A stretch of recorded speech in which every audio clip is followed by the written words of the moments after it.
Hey, c'est Sergent Lessé, bonsoir et bienvenue dans cette nouvelle vidéo de LHP. Il me semble que nous sommes au troisième épisode, effectivement, oui.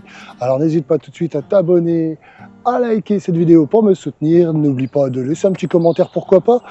Il me semble que la première fois, on avait parlé d'un curé, un prêtre, je ne sais plus quoi. Dans la deuxième truc, nous avons entamé les paroles de poilus, quelques paroles qui ont été laissées par des poilus et que je vous ai lues avec quelques images d'accompagnement. Et aujourd'hui, on se retrouve pour une nouvelle histoire de LHP. Florilège, printemps, 1916. Cher Joseph, article inédit, sentimental, garde le souvenir précieux des poilus, ton ami qui te lacère. Edmond. Le poilu, c'est celui que tout le monde admire mais dont on s'écarte. Lorsque l'on voit monter dans un train, rentrer dans un café, dans un restaurant, dans un magasin, de peur que ses brodequins amochent les bottines, que ses effets maculent les vestons à la dernière coupe, que ses gestes effleurent les robes cloches, que ses paroles soient trop crues. C'est celui que les officiers d'administration font saluer. C'est celui à qui l'on impose dans les hôpitaux une discipline dont les embusquées sont aisantes.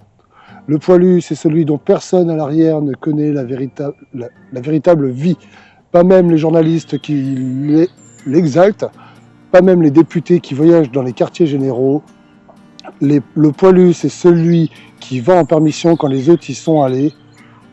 C'est celui qui ne parle pas lorsqu'il revient pour 8 jours dans sa famille et son pays. Trop occupé de les revoir, de les aimer, c'est celui qui ne profite pas de la guerre. C'est celui qui écoute tout, qui juge, qui dira beaucoup de choses après la guerre.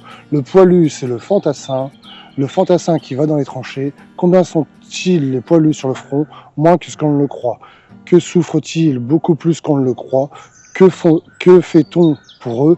Je sais, on en parle, on les vante, on les admire de loin. Les illustrés ou les clichés de leur appareil tentent de les faire passer à la postérité par le crayon de leurs artistes. Les femmes malades tentent de flirter avec eux par lettres, mais lorsqu'ils sont au repos, les laisse-t-on se reposer? Ont-ils leur journée pour les populariser? Comme on eu le 75, l'aviation, le drapeau belge, etc. A-t-on vu expliquer dans la presse que le poilu, c'est encore le seul espoir de la France, le seul qui garde ou prend des tranchées malgré l'artillerie, malgré la faim, malgré le souci, malgré l'asphyxie? Edmond Vitet. Voilà, c'était la petite histoire du jour. J'espère que vous aurez apprécié. Je vous accompagne ça, bien évidemment. Enfin, vous l'avez vu maintenant qu'on en est là, avec quelques images. C'était une petite histoire courte. J'ai aimé vous la lire parce que quand j'ai lu ce passage et que je l'ai sélectionné, parce que sachant que dans ce livre-là, il y a beaucoup de pages, là on en est à la page 120.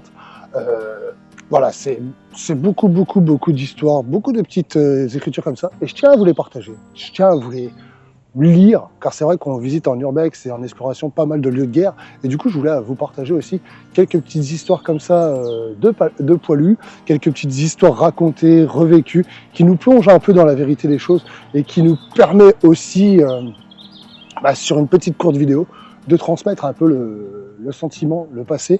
Est-ce que dans l'avenir vous souhaiteriez que je vous lise ce genre d'histoire dans des lieux de guerre, genre devant un fort, devant un abri de combat, dans un ouvrage? Dites-moi-le en commentaire, n'hésitez pas, et on améliorera le concept, on peut l'améliorer, et pourquoi pas choisir plus ou moins des lectures adaptées un peu, on va dire, se plonger un peu plus dans le domaine, avec une image en arrière-plan de moi qui vous montre du coup un lieu de guerre avec une petite histoire de guerre, une autre sélection, et du coup on était sur Paroles de poilu, lettres et carnets du front, 1914-1918. C'était Sergent Lessé pour LHP, on était au troisième épisode, on se retrouve très bientôt pour un autre épisode. N'hésite pas, hein. Abonne-toi, like cette vidéo et lâche ton commentaire. Des bisous, au revoir.